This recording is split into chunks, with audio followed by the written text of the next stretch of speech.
All right. I hope you guys enjoyed that movie. Oh my gosh, we had so much fun putting it together. The RPG session, Sarah, you did a great job DMing it. And by the way, I should announce who's here. Sarah Moore. Actually, everybody introduce yourself, starting with you, Sarah, since I just said your name. Oh, hi, I'm Sarah Moore. I am the DM for this series of Actoroke, and you can find me on everywhere on the internet as at Pixies and Pins. And also at World of Chaldea. And also at World of Chaldea. You are the voice of Chaldea on social media. Yes, I do that too. Yes. Look at all the places. I'm everywhere. And we have with us Steve Connard. Steve, introduce yourself. You just did. Yeah, I'm Steve. I work with Peter. I translate the RPG into the game, and then I do art, and I wear a lot of hats. So yeah, the biggest thing I do here is obviously the story. That's right. And our role player who plays the role of Rainbow Undercloud, Megan, introduce yourself.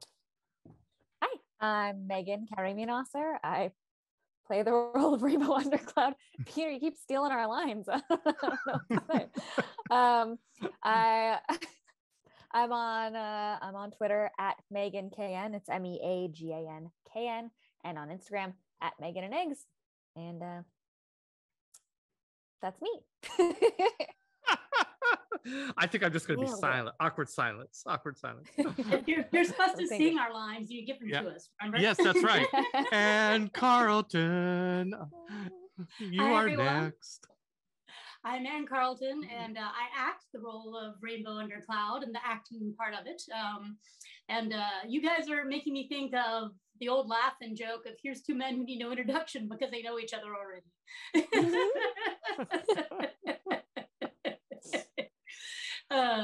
So feel free to borrow that next Actoroke. There we go. All right. Well, this is the part where we kind of hang out and talk about the film that we just watched, and also, with a special attention on Megan and Anne as the connective tissue for these two people is this character Rainbow. So why don't we get into that first? So Megan, why don't you talk to us about Rainbow, like how you see Rainbow, and then how it's been to watch Anne's performance of Rainbow, and how that, and whether that's come back and informed you or in any way for playing. Talk about that a little bit. Yeah, it's kind of cool. I was thinking about it obviously a lot while we were watching the episode, because I feel like we all of the people who are doing the actual role-playing session play our characters in a sort of different way from all of the actors, and so it ends up being really fun to watch how they turn out, because they're like the same but definitely two different flavors, and I kind of like it. It's like an acting experiment sort of. Because definitely when I think of Rainbow, I think of her as much more like, I don't know, childlike and peppy sort of. And then when Anne plays her, she's very like theatrical and like, yeah, and I just think it's really fun. I don't know. Yeah, I like watching someone bring something else to a character that I had thought I knew. Does that make sense? I don't know. Yeah, it's been really fun. Yeah, and so Anne, how sort of the corollary question for you, being a performer for this character, and what are your thoughts? Well, it's always a bit of an adventure. This is very unusual as an actor, because I've done acting, I've done improvisation, and this is kind of in the middle. So the whole character came about because Peter and I were talking about costumes, and he wanted the actors to come up with a costume that the RPGers would then go. And I'm like, well, do you want something that's colorful? And he's like, yeah, the more color, the better. I'm like, I always love color. How about a rainbow? And then we came up with this whole idea of this like crazy halfling Rainbow Undercloud. And then I'm like, wait, weren't there halflings in the circus in the previous cycle? And so then she became a circus like acrobat performer. And it's funny because we came up with a character concept, but I never got to sit down with Megan and have a conversation about the character concept. So she was just handed this on a piece of paper and then ran with it. And so then I get it back in a script. And then I have my original idea, and this is where the improv part comes in, because there's where I thought it was going, but in improv scene, you'll walk onto a stage and you'll make an offer.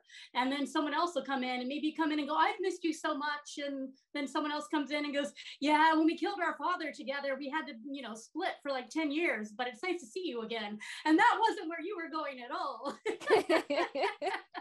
So there's definitely each thing that you get is a gift that you learn more about the character, who they actually are, not just whatever ideas you had in your head when you first stepped out. So it's been a ton of fun because Megan is like so creative and very funny. So I've really enjoyed getting some really delightful lines from her. So thank you for that. Oh, I'm glad you appreciate them. Sometimes we're doing the session and I'm like, I'm so sorry to our actors, and poor Steve has to like write it into a coherent script. He's good. He's good at that. He does a very good job. Yeah, we apologize regularly on stream to Steve. Sorry. We love you. Not sorry enough to stop doing it. Correct. But, sorry. But it's funny because I too imagined her, Megan, as being like kind of childlike and very energetic. And then when we first did the first read through, and Peter was like, give her an English accent. And I'm like, what kind of English accent? He's like, high class. And so suddenly she started talking like this. That's great. I love it. The day. Yeah, it was pretty funny. So, and I will say in this particular episode, because of the way we filmed it, I was remembering how things were when we were in the galley last time, where I was in front of everyone and everyone was right behind me. And so Rainbow looks exceptionally high because she's staring up into space the whole time. Because I was like, this person's going to be over here behind me, and this person's going to be over here behind me. And instead, they were all there. But yeah, I did not give clear, consistent eyeline directions to the actors. I was giving these elaborate eyeline descriptions early in the filming, which actually turned out really well because some of the characters were up on the boat, some down on the ground, and it actually really worked. And then I kind of changed my mind when we went to the galley scene, but I'm not sure I told anybody that. And yeah, it was something. She's supposed to be really drunk. So hard when. Yeah, it works out. Yeah. That's got to be so hard when everybody's in different locations too, and like trying to get all those moving pieces to line up. So I think I was a little bit just kind of in denial about the fact that we were back on Zoom doing this, like, no, we're not really, are we? Yes, we are. I don't want to think about it. Now I'm doing it. The people cutouts where they're just on the boat, like with their heads sticking up, was amazing. I love that so much. Yeah. Oh, I loved also Aggee and Helios in the T-Rex's mouth. In the mouth. Like, that was awesome. Really cute. That was so fun. Like, in spite of the challenges we had with the recording quality, I had so much fun editing this particular film because it was everybody. It just like when everybody's recorded separately on green screen, it makes it hard to put everybody together into what looks like a scene with everybody together. Although you can kind of do it with maybe 2 or 3 characters, but the fun of it is that, well, because they're not connected, you can just put them in different places, and Tanel's great map paintings really make it sing. So it worked really well. So I want to ask you, Sarah, and then I'll ask Steve. So Sarah, as the dungeon master for this character, for Megan, and this character Rainbow, what are your thoughts about this character and how it's developed and how it flows? Well, Megan sits right next to me at the table. She's like right to my left, and is a very giving role player, and so I can throw really weird things at her and know that it's going to come back to me probably just as weird, maybe weirder than I was anticipating.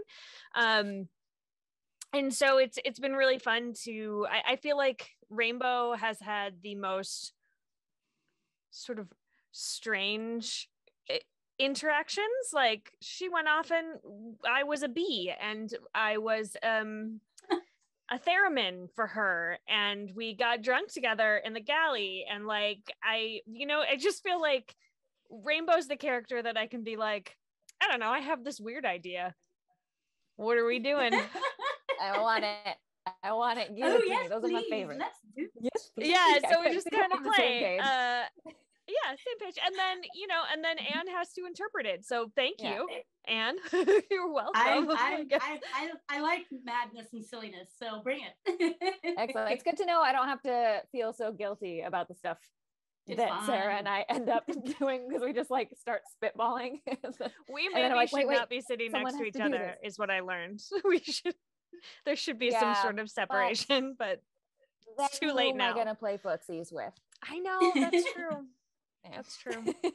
But it's fun it's fun how some of the not that we ever want to encourage players to like go off script and off on tangents, but in the second episode when Megan had her character like just wander off to talk to the cook, which we're all like, okay, this is like not advancing the plot at all. No. But then of course Steve, I think you jumped in and said, well, there's this really long thing with the cook and this whole thing. Keep him.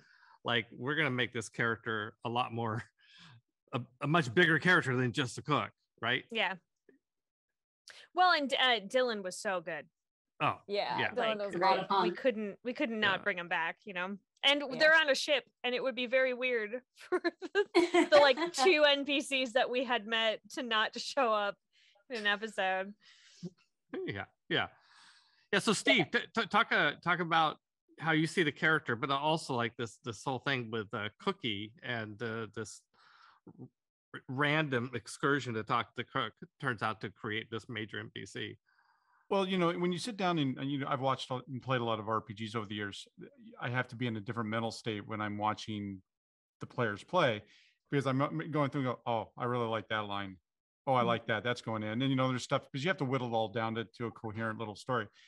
I don't know if you noticed this, for some reason with Megan, I can just take a line and almost not edit it. Other than with Helios, who goes, I hate fire, I hate water, I hate whatever. I mean, obviously that's easy to put in. But I don't know if you noticed that. Did you notice that, Megan? That there's a few of the lines were literally what you just said. Yeah. You seem to know a lot about death magic. Is anybody else concerned as I am? That was just, I think, verbatim what you said, right? I'm like, exactly. So that's always fun. Mm-hmm. I was able to add one thing too. Peter, I remember I think I'm trying to remember which episode it was now. I think it was the second episode where you said, what does this line mean? Because you were in combat, and I made up this line called, is it a chakram? Is that the name of that? The chakram? So she goes, chakram chakras. He's like, what do you mean by that? It's like, well, because she's rainbow. So obviously chakras is her battle cry for, that's obviously chakras are all different colors, sure. Right? And so that was my little added. I don't know if anybody ever caught that or not, but it's like, I'm always trying to. I actually interpreted that line to mean that I was hitting each chakra in the shark as it flew overhead. So I'm like, chakra. That's what I thought too. Like 1, 2, 3, 4, 5, 6, 7 blows. Well, there you go. So see how you did all. Yeah. Anyway, works on multiple levels. What a artist you are. That's the important chakra when you're in battle. Shark chakras. It's important. Yeah, shark chakras. That's a good one. Well, and then obviously back to the Cookie thing. Cookie is a great NPC. He's so much fun to write. Mm. And of course, Sarah role plays him, Russian, and the whole like just chopped English, you just write. That's fun to write. And this I knew was going to be a lot of fun, because I think the second half of the adventure was just role playing with the cook. Mm-hmm. Yeah. And I'm like, okay, this will be fun to do. And it was. I think he's super hilarious. A lot of the lines, and oh my God, I thought it turned out great. I really enjoyed it quite a bit. Yeah, I'm so glad that Cookie is becoming an actual character, because probably my favorite NPC so far. Yeah, he's great. He's my favorite to play, certainly. Like, what a great opportunity for us to just be stupid again, like we were talking about, and then make other people do it, and they do a great job. Well, it's stiff competition for cool NPCs, because Omba is amazing. Everybody He's loves also a very cool. pirate. That's fair. Yeah. And then Snaggle. Oh my God. Love Snaggle. I'm so excited about Snaggle. Well, How did Sarah, everybody like it was the your beginning? creation. You started with the one-eyed Gekon. I was like, what if he's just awful at being a Gekken and but he's on a pirate ship, so it makes sense to have one eye, and he is awful. Yeah, he's awful in the most wonderful way. He's like the ugliest dog, you're just like, but look how sweet he is, but he's just like a monster. And but I love it. I think my new interpretation of Snaggle, it's really you guys, Steve and Sarah, inventing the character. But in this, he has the line, or Omba has the line that he just tries to kill everybody. Like it's almost it's like, I don't think Snaggle thinks of himself as an evil creature. Just like that's how, it's like how cats will do these feral fights as a way of bonding. That's Snaggle is how he shows his love, is he tries to kill you. That's how he loves you. Oh, look at him chewing on you. You guys have really bonded. Lizards love the taste of Aggee. It's true. Yeah, actually. 2 out of 2 dinosaurs. 2 out of 2 dinosaurs and Snaggle. Yeah. Can I make a comment about the T-Rex number part? of lizards. Yeah, of course. Oh, T-Rex. Okay, so you can read a comic book, or you read a book, and then they translate to film, and a lot of times you have to change stuff because it doesn't translate very well to film. Of course, I have to translate whichever the story is, and Aggee gets eaten like 3 times, and then of course, I'm thinking only in a superhero world where these guys get eaten 3 times and not actually get eaten and survive it. I realize Bedia's throwing in the healing spells, but then they're laughing, they're actually in there laughing, going, oh, he's choking on my butt. I'm like, wow, okay. These guys are really high level because they're just getting chewed up inside this T-Rex and survive. Yeah. That's what I love about Helios, is that he's scared of everything, but then is like cracking up while he's like literally in a T-Rex's throat, being chewed on, and he's like, ha ha ha. Yeah, but ships, no. Yeah, he's afraid of many things, but he's not actually afraid to fight. Yeah, right. Yeah. That's like when he knows what's going on. Yeah. Well, he had a great line in the second episode where he gets eaten by the devil shark, and he literally just says, Stefan said, "Not afraid of sharks." Yeah. Yeah. Yep. I kind of appreciate it though. If you have phobias and the worst thing that can happen is actually happening to you, then you don't have to be afraid anymore, because it's done. And then you can just like forge forward, I guess. That's the hope. That's the hope for Helios. Fingers crossed. Yeah. So this episode, favorite moments. Oh, yeah. Oh Lord. I mean, the just visually all the fun things with the people on the boats and the different spots and in the mouth of the T-Rex. I just thought that was hilarious. Yeah, that one made me actually laugh out loud, them being in the mouth. Yeah, I also the other time I think I laughed out loud was when Andy as Helios was like, I hate death, like as the final as ramping up. I hate death. This is great. And I also, this isn't really like a moment, but it's cool for me as a player, because obviously you guys know the actual story that is going to unfold that I don't know yet. And so when it gets translated into the script, Steve, you throw in some stuff that wasn't actually in the session, but maybe was, but not that we were aware of or something. And like seeing this stuff with Cookie and Fluffy, and I was like, wow, they're doing a mind meld and stuff. And like the primal essence and things. It's really cool to get to see sort of an extra layer of our game in a different medium. Yeah, that's just fun. Well, I'm glad you pick up on that, because we actually layer in quite a bit. Yeah. So that there's just continuity through all of our stories. And a friend of ours who I've known for 30 years read the script this week, is like, oh my God, there's primal essence in here. Like he didn't even watch the RPG. He just read the script. He's like, there's primal essence on this boat. I'm like, yeah. Nice. Oh, that's great. That makes me happy. I really like the intro, the very beginning. I love the way the Indiana Jones thing, which Sarah basically threw out as sort of do you remember and I converted that. Obviously I didn't want to quote Indiana Jones, so I made it sort of a Chaldea version. I really thought that worked out well. And of course I thought the whole cookie, dialogue at the end there was good. Yeah. Oh, I love that it was at the beginning narrated by Snaggle too. Yeah. Yes. Bet you're wondering how I got here. Yeah. I loved that. Honestly, I loved the like silent movie panels where it was just sort of like narration a couple times. Actually, like I know that part of that was because you had issues with footage and all that stuff, but like I love those. Keep those. Let's keep those going forward. Those are super fun. Yeah. Yeah, I agree. They were totally fun, and it's a great way to cover up. If I'm doing the narration, I don't like to see myself anymore, and I have to on it. So it's like any chance that there's a piece of art or something like that to cover it up. I think so. The thing that's kind of fun that Peter's a great boss, great partner, and all this. Actoroke is evolution in process. I mean, we're not hiding anything. It's like everything we're doing is on screen. And the thing we're doing is we're going along, we're fine tuning the Actoroke art form.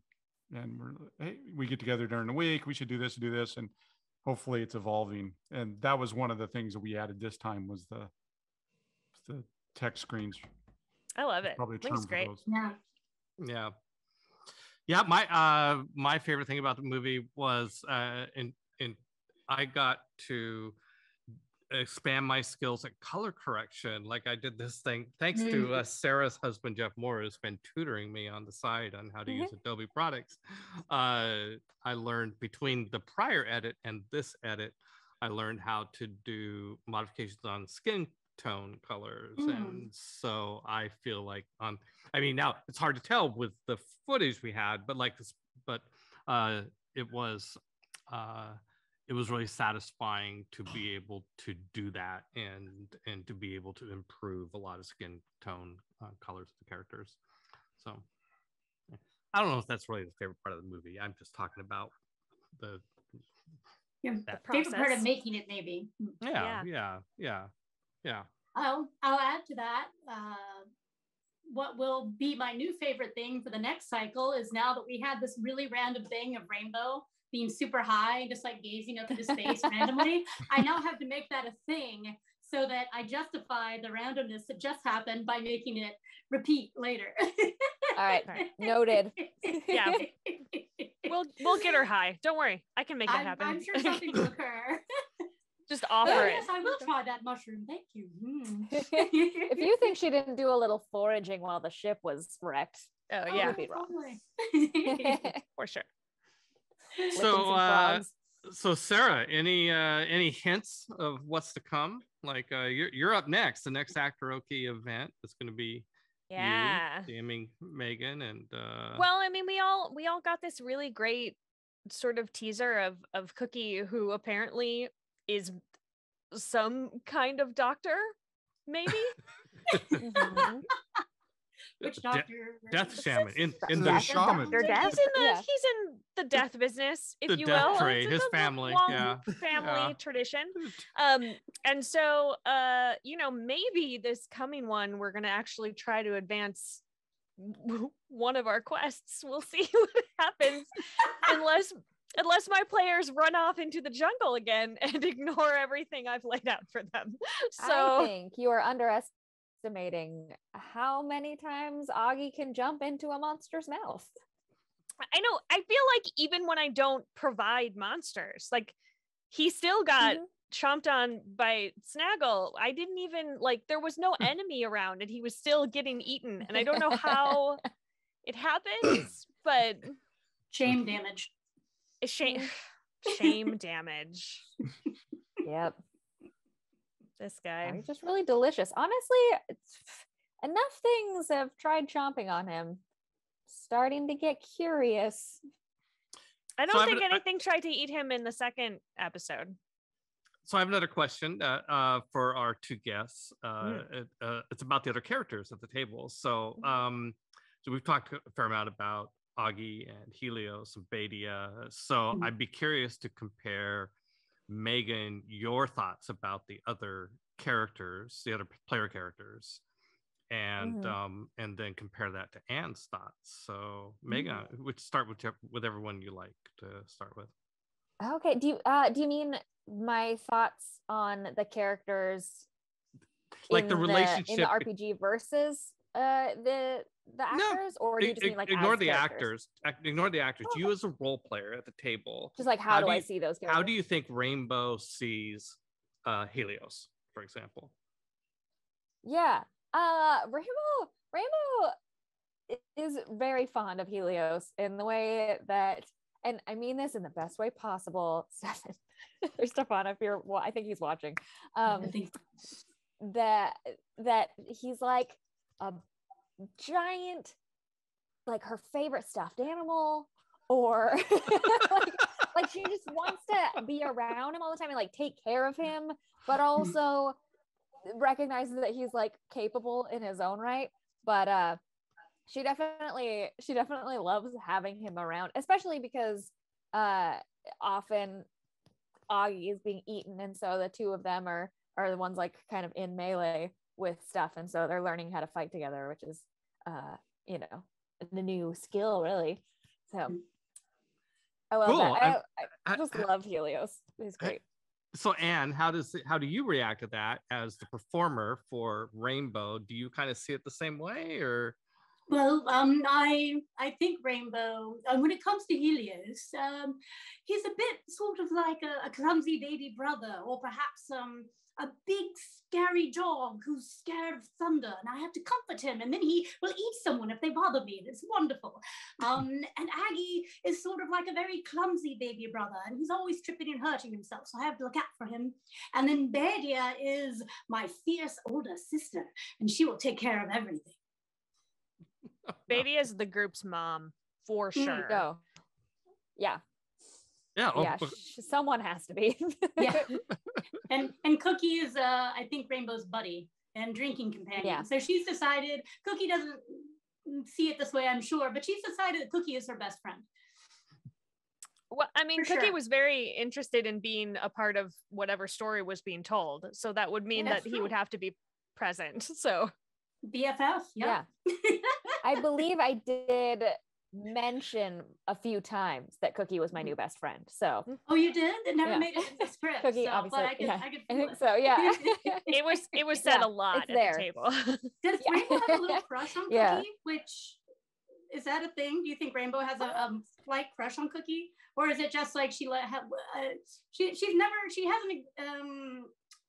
a little saucy, but her sexuality has never really stepped forward as far as like, what does she want? What does she like? Who knows? Who knows? But also, I feel she's pretty relaxed. Yeah, I don't think that that's like really at the forefront of things that she cares about in general. So, like, I don't know, if someone shows up, sure, maybe something, but it's not like she's. I don't think that's really her goal. Eat, drink, and then whatever. Well, I always thought it was funny that as a halfling, she just immediately goes to the kitchen or the galley. Yeah, like, of course. Time to eat. I gotta get to know the cook. Yeah, that's pretty great. Yeah. And I guess I feel like Anne kind of we're on the same page with Aggee and Badia too. Like Aggee is nominally group leader, but also most likely to just get knocked out really fast. And so she's like rooting for him all the time. You can do it. But also, and she's rooting for him, but also like Badia will handle it. Yeah, pretty much. We got other stuff to worry about. Yeah, mom, help. Yeah, well, and you sit next to Stefan, so like I sometimes even when RP is happening on the other side of the table, I will look over and you're like pointing things out and like having little like interactions, like little in character just chats, but like quietly so as not to interrupt anybody. Like, but you guys are always like acting. Yes, we're so in it. Yeah, you know what? She just like wants to help him out, help him through his trauma that he obviously has. So much trauma. Yeah. Deep trauma. And then also it's like it's that, and then also a certain percentage of being like, this is where that thing is on your character sheet, because Stefan is new to 5th ed. Right. Like, just look here, and that's what Right. the number is. Also helping him out. So yeah, right. that's sort of our whole vibe. Yeah. Yeah. Cool. I have one request for Rainbow. Yes. Yeah. You Try have to us keep here. the party together. It just makes our life a lot easier as the filmmakers trying to keep everybody together. When they scatter to the four winds and you chase Snaggle across the jungle, it's like, oh. It makes it easier for the screenwriter. For the director, it's actually easier to film people in small groups. So okay, I beat. But yeah. In terms of filming Actoroke, the moments I dread are the moments where everybody's in the same. Everybody's scene. in it. Yeah, that's like okay. That's. I'm gonna flip a coin and decide who I listen to for the next one. Yeah, that's fair. Well, all of them on the boat is together. Well, that's fate fine. decide what happens. Yeah, I think it's actually just really, Steve. I think it's really the DM's problem if the players are wandering all over the place. Cool. I think she's the one that's got to wrap this thing up to a satisfying conclusion in 6 episodes. Tried. You and I, we just follow where she leads us. Javion is a loose cannon. Sarah, he's just going to go wherever he wants.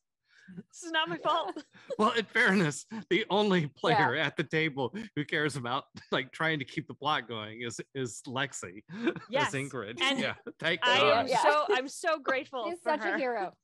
Good job, Lexi. Like Megan wants to help with that, but like Rainbow does not.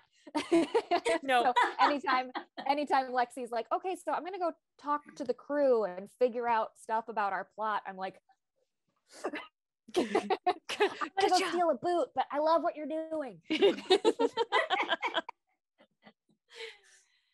Exactly. If you ever can't find Rainbow, I'm sure that she's drunk in the galley, maybe accidentally mind melding with Fluffy. Uh-oh. Yeah, exactly. Offling snack. Tasty. All right. Well, I think anybody have any parting comments, or we're going to wrap up for tonight? I can't wait till the next episode. Yeah, I can't wait for the next one too. Yay. And yeah, next week, the madness, the cycle starts again. 1 week from today. Yay. All right. Well, that concludes our viewing party and Actorspokee session for episode 3 of Ariadne's Artisans, an Actoroke series set in the world of Chaldea. I hope you will join us 1 week from tonight here on twitch.tv/GildingLight at 6 p.m. Pacific for the RPG session, where we will begin to create the magic that will become episode 4 with our celebrity game master, Sarah Moore. Good night. Night. Thank you. Bye. Thanks for watching.